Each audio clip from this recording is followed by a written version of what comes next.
The Vatican asks that accusations that could damage a person's reputation not be spread, especially if there is no sentence declaring that person guilty in a civil or ecclesiastical process, and even more so if the person concerned has died.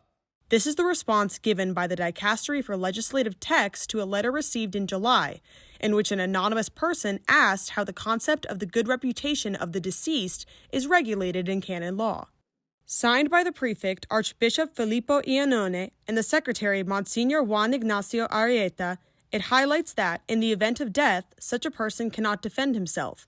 In addition, they recall two key points of the legislation.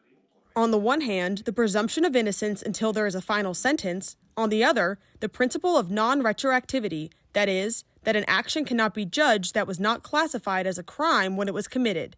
Both members of the Dicastery, therefore, point out that these two rules cannot be overridden just to publish a news item, and even more so if a person's reputation is harmed. This is especially relevant regarding cases of abuse. In fact, in the letter, they refer to one of the Pope's conclusions at the Anti-Abuse Summit, held in 2019 in the Vatican.